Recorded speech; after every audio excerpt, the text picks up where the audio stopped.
Oh, hello. My name's Jessica, and I'm totally an 80s chick. She's still preoccupied with 1985. This week, I want to talk about video games.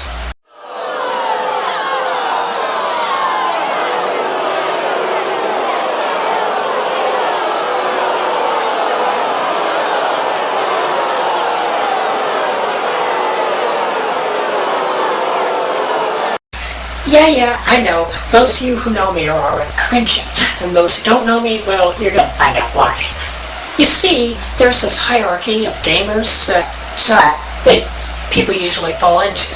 You got your hardcore gamers, and you've got your total noobs. Take a wild guess where I fall.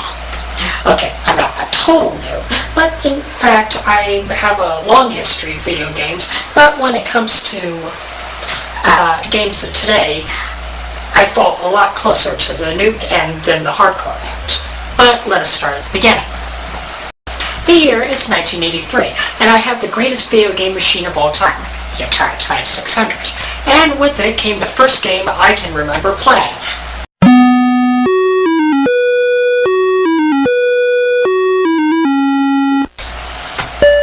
The Empire Strikes Back, and I was totally blown away.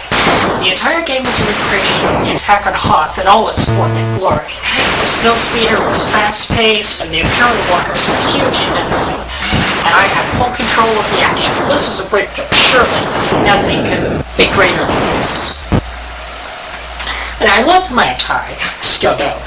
And there's so many great games. For example, Empire, Pitfall, Adventure, Asteroids, Breakout, Centipede, Combat, Crystal Castles, Frogger, Joust, Montezuma's Revenge, and Moon Patrol.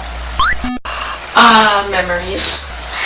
A few of those games I also got to play on the Alpha 2Es at school as well as some great edutainment games like Oregon Trail and Where in the World was Carmen San Diego. Then the darkness came.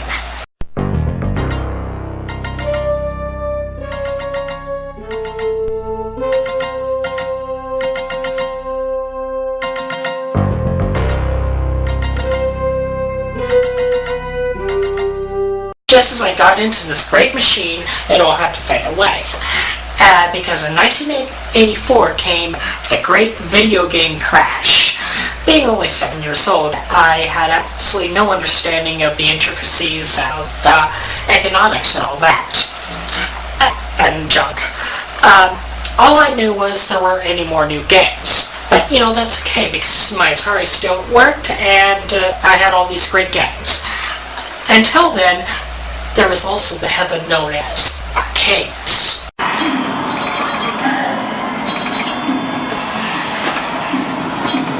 Now these were a treat. Because of the sheer amounts of money they tended to hemorrhage, I wasn't allowed to go to them too often. But when I was, it was glorious. My family made a yearly gambling trip to one of the gambling towns like Reno or Central City or Blackhawk, and they would usually drop me off at the arcade den with a $50 bill, and I would go nuts. On my birthday, I would get to go to Casa Bonita, or our school would once a year go on a non-educational field trip to Celebrity Sports Center. That would be a local entertainment place that has like bowling, mini golf, laser tag, and of course the arcades. In there I was amazed. My machine paled in comparison to the arcade filled with neon and noise and all these super amazing graphic sounds and colors of all these games like 1942, Arkanoid, Burger Time, Donkey Kong and Donkey Kong Jr., Galaga, Gauntlet, Golden Axe, Moonwalker, Miss Pac-Man, Rampage, Smash TV, Super Pac-Man, Terminator 2. And of course, The Simpsons, Teenage Mutant Ninja Turtles, and the X-Men arcade games. These I want to expand upon. They're your standard side-scroller beat-em-up games, but they were epic. They were your standard side-scrolling beat-em-up games, but they were epic in two ways. One, they were based on franchises that were popular at the time, and two, instead of 2 players, you would have 4, or in the case of X-Men, 6 players, and it would get huge.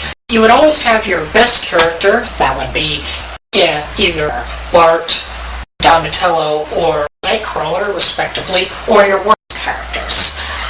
That would be Lisa, Michelangelo, or Dazzler. Nobody wanted to be Dazzler. I would pump like $15 worth of quarters into these machines just to get to the end. And when other people joined in, it was great. You would either make your best friend or your worst enemy right there.